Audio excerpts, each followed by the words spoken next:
Well, that's it. The 2022 Red Sox season is over, but now it's time to start planning for 2023. You are Locked On Red Sox, your daily Boston Red Sox podcast. Part of the Locked On Podcast Network, your team every day.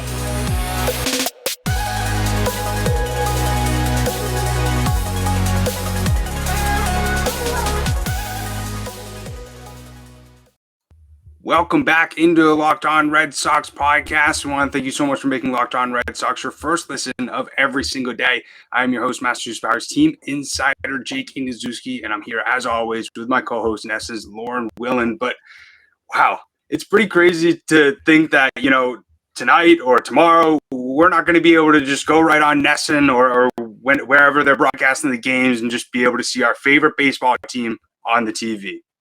Crazier than this hair I got going on right now. This is ridiculous. But no, I mean, I feel like as bad as the season was at times, it still went by so fast. And I mean, every season goes by fast, but now that it's like gone and now that it's over and it's like, wow, there's so many fun baseball teams in the postseason. It's a shame the Red Sox can't be a part of this.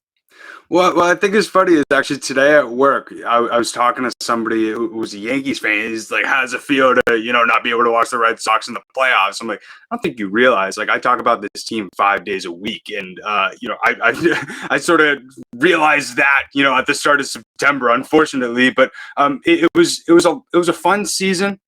Even though there was some ups and downs, it was fun for, us to be able to try and make light of some of the downfalls that they had. And also be able to really be able to show like our love for this team, even through the lows. And that was something when reminiscing about the season and looking at some of the old best memories, and everything like that.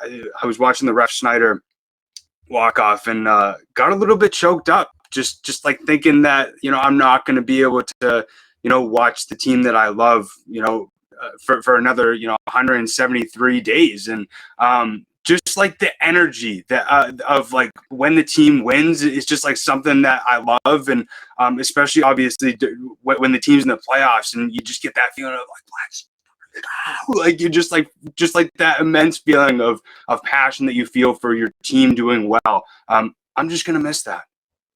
Yeah, I mean, hopefully in 2023 we can kind of get that competitiveness back, that fun back, the winning back. That's the main thing. But there was like that excitement. We had that so much in June, and we had so many fun memories in June. I mean, I think they won 20 games, and we were so hopeful and full of hope and naive and just very excited. And it all went downhill after that, pretty much. But it's obviously a bummer the season is over, but it's exciting looking ahead to 2023. I think I said on Wednesday's episode or Thursday's episode that it's going to be a busy off season. Whether that means it's good or bad, it's going to be busy either way, but is it going to be good or bad? That is the $1 million question. You bring up the word naive, and I laugh at that because even during the end of July, August, we're still like, we're a few games away from being back to 500. Like, there's still a chance. Like, and especially, I remember there was a point where the team was like 4 games out of a wild card spot, and fans are getting all excited. There's still a chance, and then obviously, once it got to, I believe it was like 9 games, that's when you kind of got to throw up the white flag. But what a way for the Sox to end the season. I know you recapped the final game in yesterday's episode, but I guess JD Martinez just wanted to wait to put on his power surge until the last game of the season and really drive up his value for free agency. But it was cool to be able to see him be able to flourish like that in his final game, which could be with the Red Sox. But one thing I wanted to mention is I hated seeing Xander Bogaerts walk off the field like that, and it being acted like it's the last time we're going to see him at Fenway or in a Red Sox uniform. I don't know. I just hated seeing it when I first saw it on Twitter. I'm like, we're really doing this right now?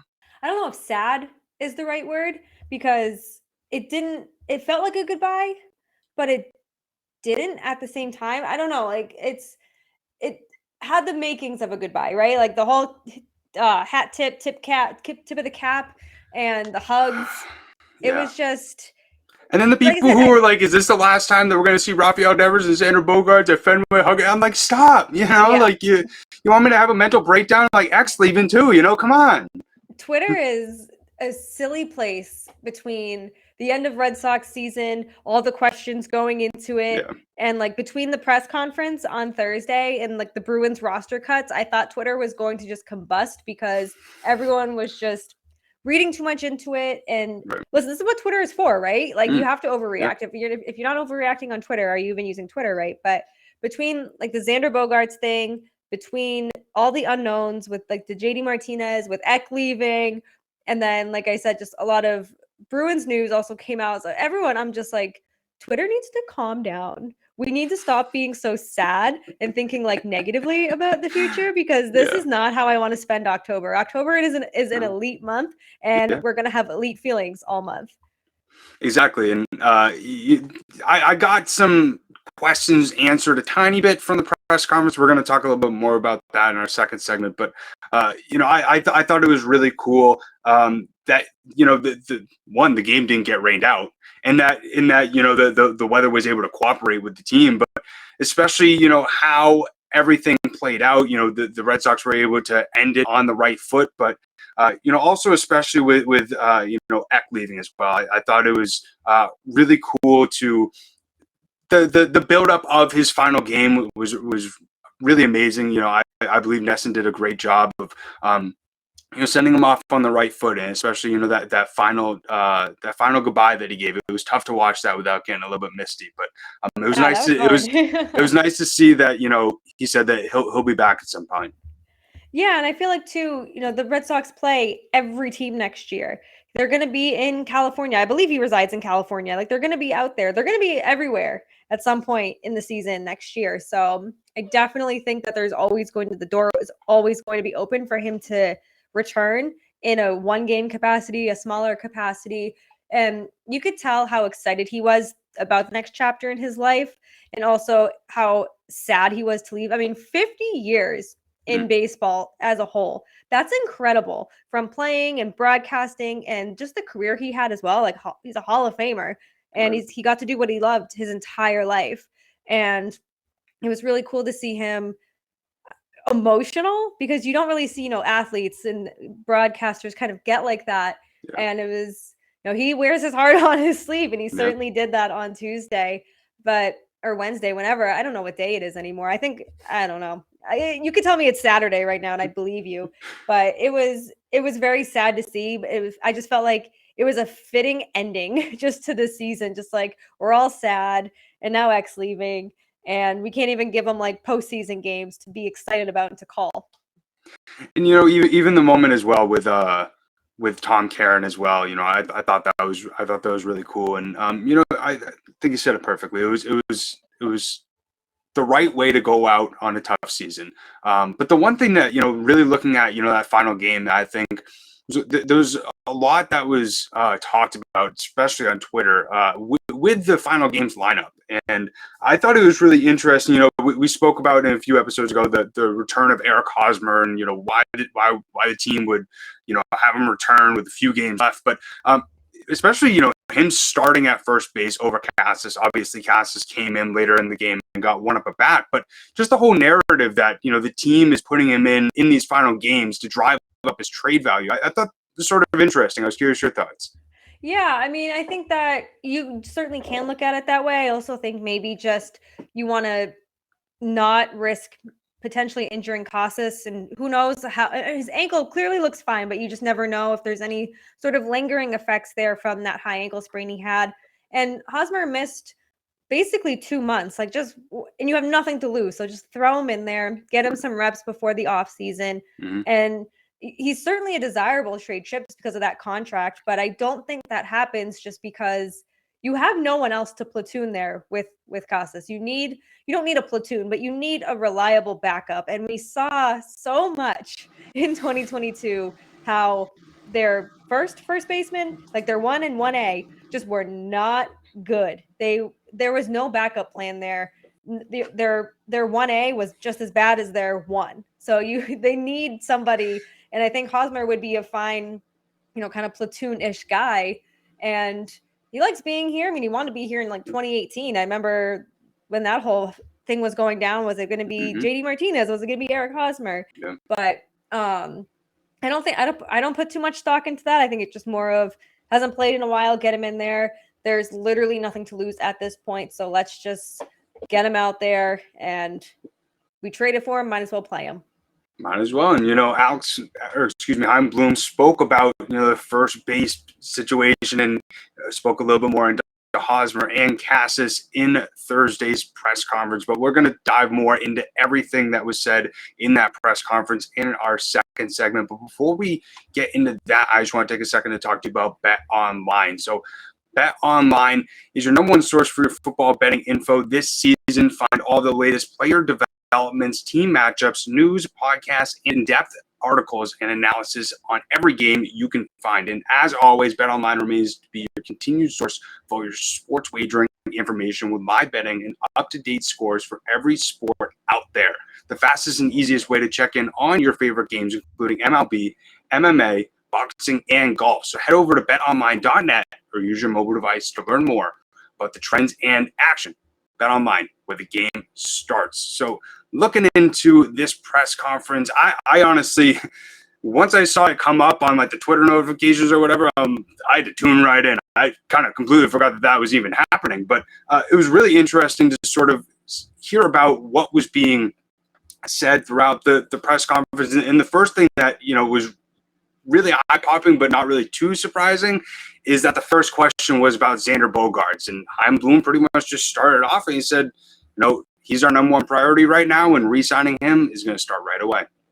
Yeah, and we've said this throughout the season when they've talked about Bogaerts, is that they're saying the right things. They're saying everything that should give fans hope, just because of everything that's happened in the past with other homegrown talent, with very lovable talent that they've let walk or they've traded away because they could not get them to sign a contract that they thought was fair.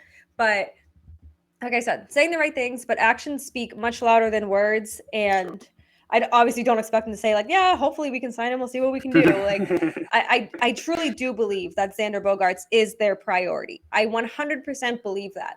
Do I believe that they're going to offer him the fair deal that he deserves? That is a whole nother question. And we've seen this play out so many times.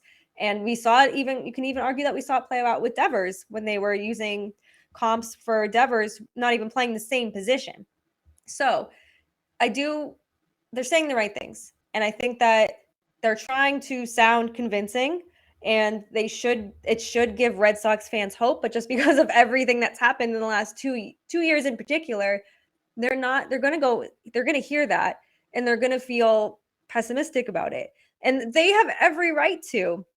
I think that as soon as free agency opens, you need to get Bogaerts and Boris on Zoom or in the same room, and don't leave that room until you have a deal. It's going to be a very interesting to see how much of a priority Bogaerts is once free agency opens. The one thing that I'm most curious about is the length. I thought a lot about this in the past few days. Are they going to go with the 5 years like they did with the last contract? Are they going to go with 8 years? Because thinking he wants to play until he's 38. But in my mind, I mean, if you're going to pay him a 5-year contract, I'm thinking the first 2 or 3 years, $30 million, the last 2 years, $25 million.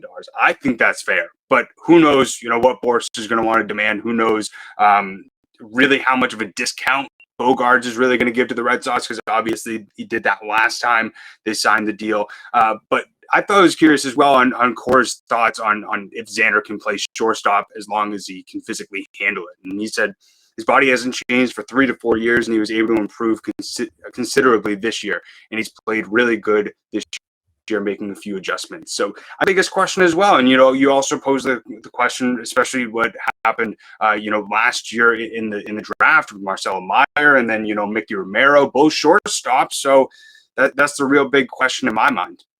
Yeah. And I think too, people, when these young kids get drafted, they put so much stock into their position. Like, you could draft whoever you want. Like in baseball, you don't necessarily you don't necessarily draft based on need. Like in the NFL, like these people 9 times out of 10 are not going to become a good part of that team or a valuable part of that team that following season. So I don't put too much thought into Meyer and Ramiro and their positions, but I think that if they say that Bogaerts is as big as a priority as they claim to be, they want him at shortstop for a long time. The Red Sox have not had a solid shortstop in what seems like forever before Bogaerts.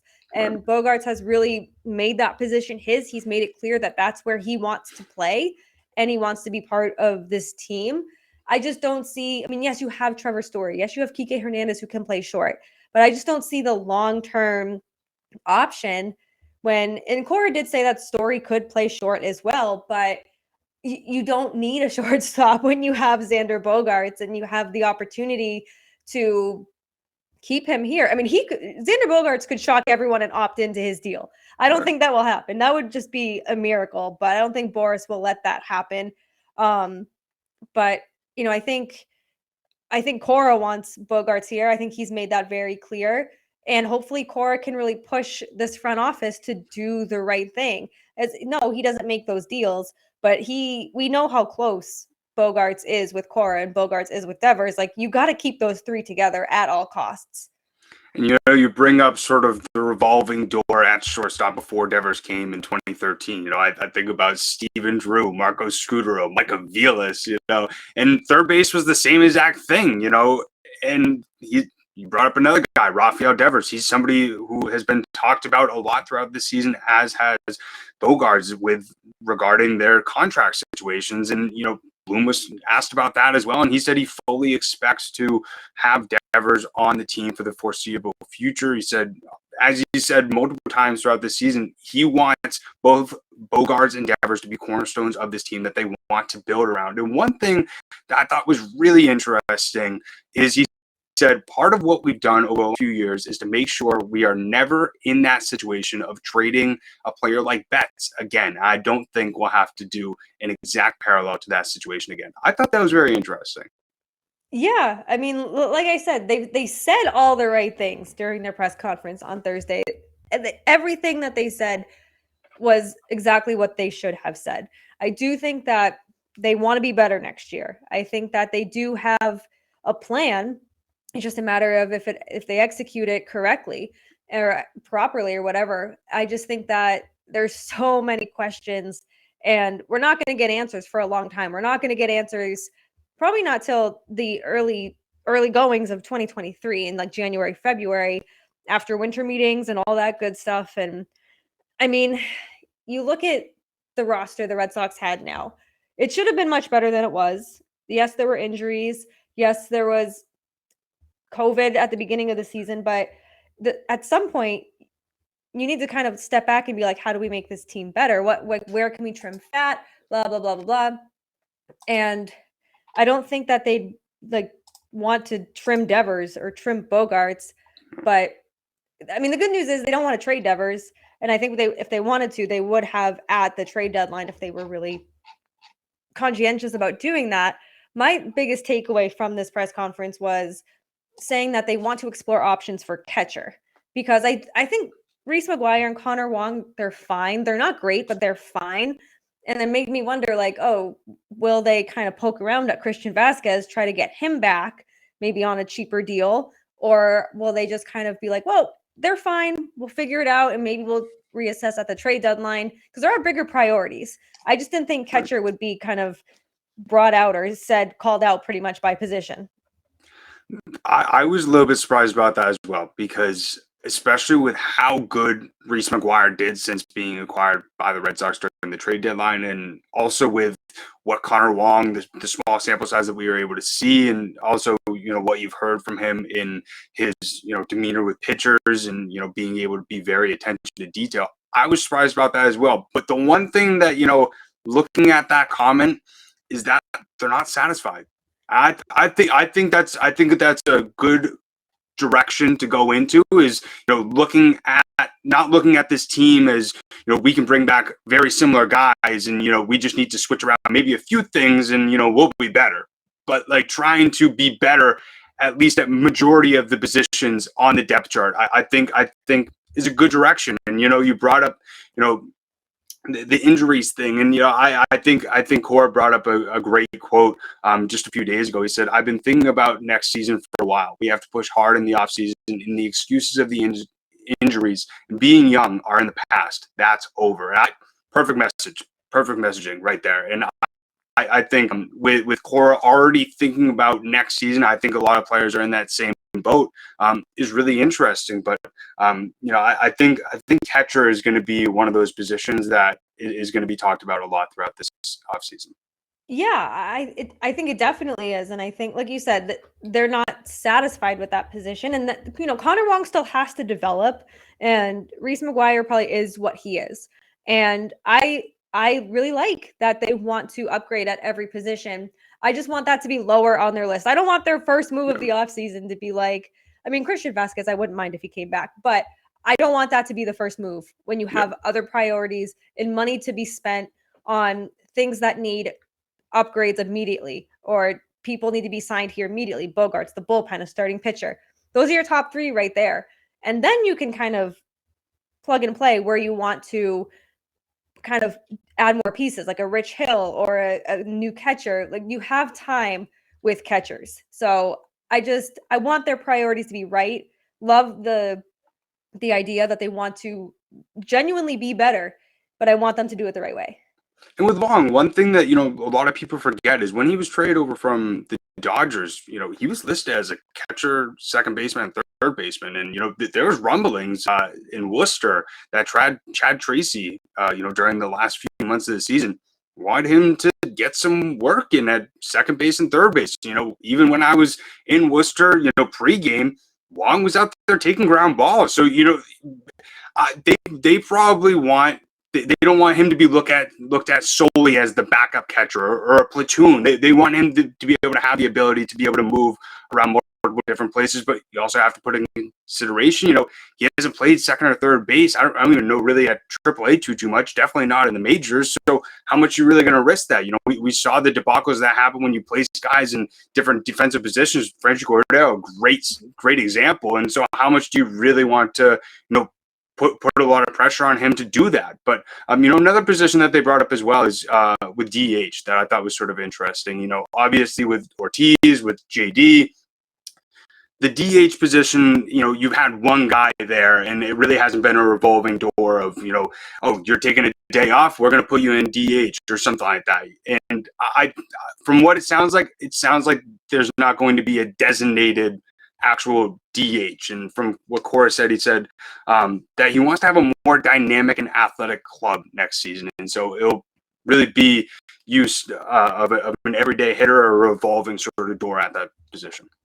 And I'm fine with that kind of aspect of it. I am so over trying to put people at positions that they do not play. Obviously, the DH, that's fine. You just hit. And you want to keep a bigger bat in the lineup. You want to keep a hotter bat in the lineup. Then, yeah, utilize that position. Maybe you don't have, like you said, a designated hitter. And, as much as that sucks for someone like JD, who obviously ended the season on a very positive note, had a down year, but still did his job while he was here with the Red Sox over the last 5 seasons. You want someone like that, but you want somebody a little bit more versatile, because JD, God love him, but he was a liability in that outfield. And if he, I just remember a couple years ago, we ran full force into the wall into Detroit, where he used to play. And he was out for a couple days because he tweaked his back, because that is a large human being running full force into the wall. Remember when he tripped on second base running out to the outfield? Yes. And then he sprained his ankle. And listen, I've sprained my ankle. I've broken my nose by tripping over my own feet. I am not one to talk, but it's just like, I love JD. I absolutely love JD Martinez. But if you do want to go in that direction that Alex Cora said, that having that more athletic, more dynamic club, then yeah, you're going to need somebody who can play a position, maybe a position or two, and also hit. I don't think that's really anyone in this lineup right now. I mean, besides somebody you don't want to take out of the lineup every day. You don't want to take Bogaerts out of the lineup. I'd argue to put Devers there, but then you kind of got to figure out what his actual future is with the club. But definitely, as much as I love JD, if you do want to go in that direction, he probably won't be back next year. But I'm all for it. That way you get the bat, you have a reliable person to plug in whatever position you choose, and you don't have to worry about, oh, is it going to be Christian Arroyo in the outfield? Is it going to be Jarren Duran in the outfield? Who is going to play first base? It's just, there was a lot of stress last season about who was playing where pretty much every single game. Couldn't agree more. And I think ending our sort of recap of the press conference on this specifically is a perfect way to end it. Cora said on the desire of more urgency in 2022. He said it started yesterday. Yesterday, the message was loud and clear, and not only from me, but from some players who will be here next year. And he cited Kike Hernandez as a player who delivered that message. And you have a lot of guys who were on last year's team who understands what it means to win, and especially with how it ended, the team, blowing a 3-1 lead in the ALCS, 2 wins away from going to the World Series, and really, really tough, really obviously how everything all played out. But, you have those players who know what it means to win, and so they're motivated and ready to get back to that place and are frustrated from what happened this season. I think, especially with Chaim and Cora looking at what they were able to build last year, they're definitely taking that into consideration on how they're going to be able to replicate that for 2023. Yeah, I mean, this roster has a lot of players who are used to winning. I mean, you have Kike Hernandez, who came from the Dodgers. They know a thing or two about winning. You have Trevor Story, who's with the Rockies, but, they were having success at some point too. And then you have the people from the 2018 Red Sox team. You have a team that wants to win, that is used to winning. And then you have people like Kike Hernandez who's stepping up, who's delivering those messages. And it's just like, okay, like what the heck needs to click for this team to make them, or to make the front office see that you need to keep the important people who make this team better. Because unless you have some grand plan to replace Bogaerts, your team is not better without him. Couldn't agree more. And it really is pretty crazy that the season is over, and still definitely hasn't sunk it in for me yet. But I want to thank each and every single person who listened to a second of this podcast. Even though it was a roller coaster of a ride, it was a lot of fun. Being able to recap every game. Also being able to talk to some players that I didn't expect to have the opportunity to speak with, and also to be able to interact with the audience. I think that was the funnest part, of being able to hear people's reactions of what they think about what we're saying, but also how much they enjoy you and I talking into a microphone, because I've always dreamed about being able to talk about the Red Sox basis, and pretty surreal that I've had the opportunity to do that almost for a year now. We're creeping up in 2 months on a year of us being co-hosts. So pretty incredible. But we're obviously going to keep the train rolling. Even though the Red Sox season is over, we're still going, and so get ready for a lot of fun guests planned. We're also going to be reminiscing a little bit on the season. Talking about some of our surprises, disappointments, best moments. But if there's anything in particular that you have in your mind, and you're like, I want Jake and Lauren to talk about this, let us know. Go over and let us know over on Twitter. It's LO_Red Sox. You can also comment down if you're watching on YouTube, you can comment down below as well. But greatly appreciate everybody tuning in. Make sure to also follow myself. It's at Jake Iggy. Also Lauren. 3 laws. Lauren with 4 R's. I kind of have that memorized by now. But we greatly appreciate everybody making Locked On Red Sox their first listen of every single day. Now make your second listen Locked On MLB podcast. MLB expert Paul Francis Sullivan brings you humor, passion, and his unique perspective on every team and the biggest stories around the league. Follow the #1 daily league-wide podcast, Locked On MLB, on the Odyssey app, YouTube, and wherever you get your podcasts. And even though the team is not playing, I'm still going to say it and going to continue to say it. Let's go Sox. Peace.